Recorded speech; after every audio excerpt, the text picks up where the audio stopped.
What was it about the Spurs culture? Like, I hear stories, I read about it, but from someone that was in it, like, how was it so different? Um, I think the biggest thing is like the emphasis wasn't on what you do as a basketball player. Like how Coach Pop is, he cares about you as a person.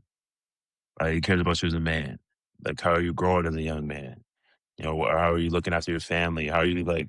What perspective do you have of the world? Because the world is so much bigger than basketball. Like he would tell us all the time, like we don't have problems. Y'all don't have real problems. You guys are young, rich. You can play basketball for a living. I don't want to hear shit about you got fucking problems. You don't have no fucking problems. And so it's just like kind of changed. Like no matter what type of bullshit you were going through, you're like, no, he's right.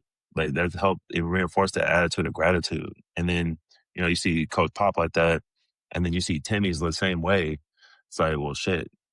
How am I not going to be in line with that? Like one of the greatest all time power forwards, bro, and one of the greatest coaches of all time. This is how they are. Like I don't have no room to be over here. Like I better line up with this shit. Like they've been winning. Like it's not like, oh, this is a new concept we're trying to try, you guys. Let's see if it works out. Like, no, this is what we're doing here, and you either do it or you can go. It's like, oh no, I'm here. Like I'm here for all of this, and just to be able to, be around high level people like that, man, shit was a blessing.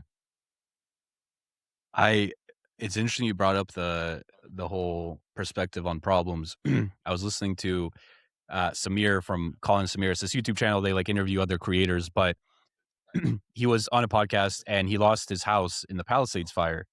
And I actually Mhm. just posted a story about this because I just loved his perspective. Lost his house in the Palisades fire. It was a home. It was like a custom home. He and his wife spent months, if not years, designing it, picking out every single table, chair in the entire house, like completely Mhm. custom. Super excited to move in. And his wife was also pregnant. So they move into this house. His wife is due in like a month and a half, and the Palisades fire happens. And their home gets burnt down. All of his childhood belongings, all of his stuff, all of the hard work that he and his wife put in, all gone overnight. And he says how at the time he remembers thinking, wow, this is a big problem.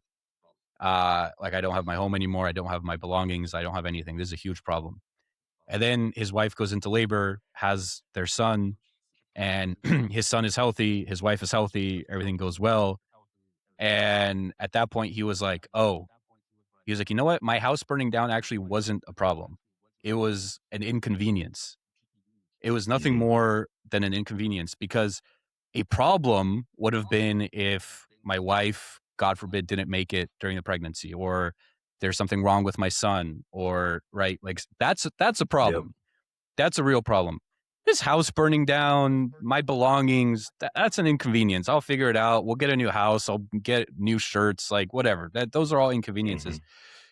And I remember thinking about that. And this past week, I was doing this long road trip, and then I was on my way back, and I stop at this stoplight, and I look over to my left, and I see a hospital. And obviously, next to the hospital is the emergency room. When I tell you, Jeff, every single parking space in and around that emergency room was taken, was filled up. There was a car in every single one of those spots. And I remember thinking to myself, like, damn, there could be someone in there right now not knowing if they're going to wake up tomorrow, like not knowing if they're going to make it through the night. And I'm over here worried about what exactly? Like, what is it that Mhm. like, what problem do I think that I have in my life?